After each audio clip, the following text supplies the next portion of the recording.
naman dito para makikisama sa atin. Hindi ba kayo maiya niyan? Kaya naman tayo, nandito na naman tayo sa Pilipinas, tapos hindi tayo dito magkasama sa ating sama ng loob na ipapalabas natin. Diba? Dapat makikisa kayo sa amin. Dahil galing pa sa Canada itong mga ito. Ang iba galing sa Mindanao. Ang iba galing pa sa Hong Kong. Hindi ba tayo mahiya yan mga kababayan? Isa na naman ang pinagalaman natin dito eh. Diba? Nakukontento naman kayo ngayon sa pamumuno ng ating presidente na tinatawag na Bangag. Tingnan ninyo na mabuti ang inyong mga apo, ang inyong mga anak, ano maging kinabukasan kung manatili pa yan dyan sa Malacanang. Ito, batang-bata pa to, ang Lola, nakikisama sa atin galing pa sa Canada. Sana naman mga kababayan, please lang, magsama-sama na kayo, hindi na to usapang relihiyon usapan na to ng kinabukasan ng ating bansa, ating mga anak na darating. Huwag na tayo, wala na tayo ditong partisan o ano man ang partisan dito. This is not all about Duterte and Marcos. At pinag-usapan natin dito kung ano ang kinabukasan ng ating bansa na mangyayari. Ito ba ang bansa natin na gusto natin mangyayari ngayon sa pamamahala ng isang gobernong Bangag?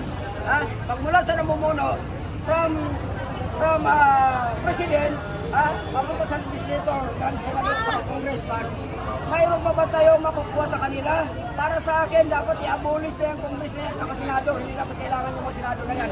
Walang kapinta-pinta na mga mababata sa mga yan. Kaya dapat magising na tayo sa katotohanan mga kababayan. Sumama na kayo sa amin. Nanawagan kami sa inyo. Lahat na Pilipino, alam ko sa lahat ng mga Pilipino, majority dito ay mga Kristiyano. Huwag natin tayo magkakanya-kanya dito kung ano man denominasyon natin. Kalimutan natin kung ano man ang ating mga relihiyon, ano man denominasyon natin. Basta Kristiyano tayo lahat, sa Pilipino lang tayo, magsama-sama tayo ngayon para sa pagkakasan natin mga anak. Ito lang ang parawagan. Maraming salamat po sa inyo. Sana po, marinig naman sana yung parawagan namin dito ngayon na nagtityaga sa EDSA. Kung walang pagramdam ngayon ang mga namumuno dyan sa Malacanang, sana naman tayo mga pamayan, magkaroon naman sana tayo ng masinan o masinding pagnanasa na makamit naman natin ang tunay na malasakit dito sa bayan natin. Walang iba lang ang malasakit sa bansa natin kundi sa Duterte lang talaga. Kaya itong mga namumuno ngayon, takot na takot sila sa mga Duterte, sinisingle out nila na matanggal ngayon sa politika ang mga Duterte dahil yun lang ang kanilang tinik sa kanilang lalamunan na makatalo sa kanila. Ito na masasabi ko, kayo na mga Marcos, umaasa pa kayo na upo kayo na sa 2028, maliban lang kung dayain ninyo ang eleksyon, hindi na kayo mananalo dahil ang 32 milyon na bumuto kay Sara Duterte, yan ay intact pa rin ngayon at sigurado kung madagdagan pa yan dahil yung dati mga lulaista na pabor sa inyo ngayon, hindi na sa inyo kumakampi ngayon dahil ang pinangako ninyo na kayamanan para ipamudmud sa mga Pilipino ay malabo yan dahil ikaw mismo Marcos nagsasabi ka na hindi ka pa nakakita sa buong buhay mo kung anong itsura ng ginto pero nagbinta kayo ng ginto ang reserve gold natin sa Central Bank na 25 tons bininta ninyo ng ilang bilyon yun, 258 billion. Nasaan ang punta ngayon? Nasaan yung Maharlika funds? Hindi ba tayo magigising mga kababayan dito sa panuloko sa atin dito mga namumuno ngayon? So, tinatawagan namin lahat ng mga Pilipino na may malasakit sa ating bansa. Pumunta na kayo dito sa EDSA naman. Nakikisama kayo sa amin dito. Magkaisa tayong lahat. Hindi dito sa partisan, kundi magkakaisa tayong lahat sana dito.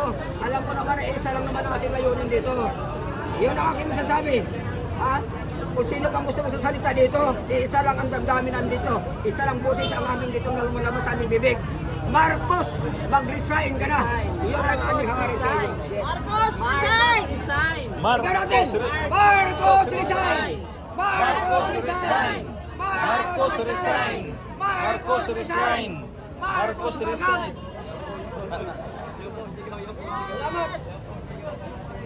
Nay, kailan kayo makabalik dito, Nay? Kailan kayo dumating? November 2? Talagang uniform ng Opo, ng maisog pa. maisog pa yung t-shirt niya. Saan kayo sa Canada, Nay? Vancouver. Ayan. Galing pa sila ng Vancouver, mga kababayan. Nakakita na namin yung video niyang Bangag. Ano pong mensahe mo, Nay, kay VP Sara kung sakaling manood siya ngayon? Ano pong message mo sa kanya? Suporta kami sa kanya. Kahit anong mangyayari. Kasi nabudol na kami.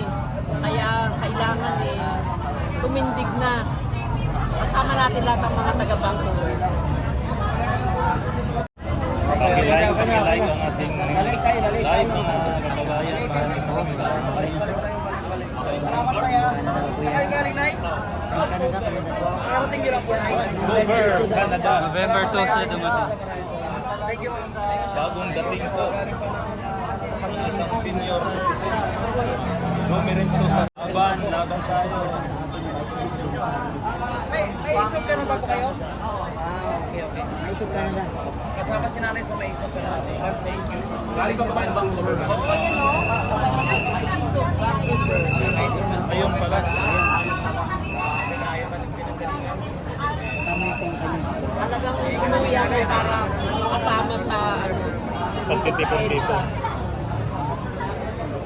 Kasama si nanay sa Caps. Talagang umuwi po kayo ng Pilipinas para Hindi naman nasa bay na rin, pero talagang plano ko na pag-uwi. sa pero sumasama din po kayo sa mga maisip sa cover. Nung nandun si Harry Roque, si Ano din po kayo ng Attorney Lenchong.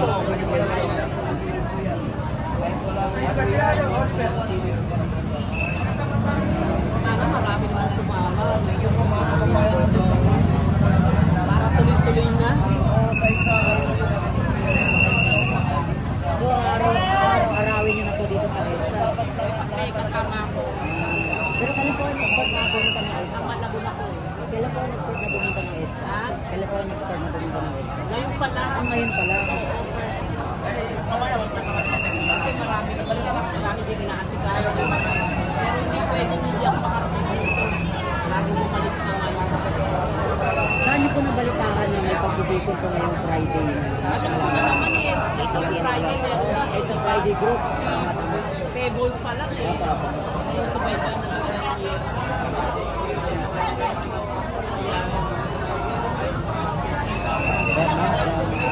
Canada po, mga kabayan. So, nandito. Budol eh, yung mga t-shirt ko ng pula. Nabuduloy pala kayo. Sinira na. Ay, sinira nyo na eh. Tinunog yung pula na t-shirt. Mahina ba?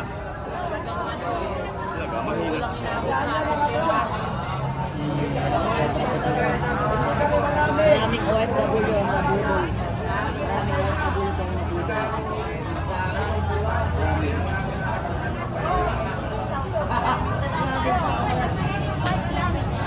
Teka lang, makuha ko. Ayun, mas marami po. Opo, Nay.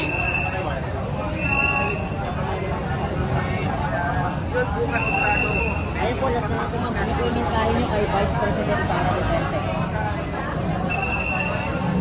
Laban lang sa VP Sara, laban lang tayo. Nasa likod kaming lahat. Pati ang buong Vancouver, suporta sa iyo. Canada, mga Pilipino. Ang pinakaligan namin doon si Sandra Gumbo. Kaibigan ni ano yun, ni Maharlika. Sinanay, mahihain sinanay.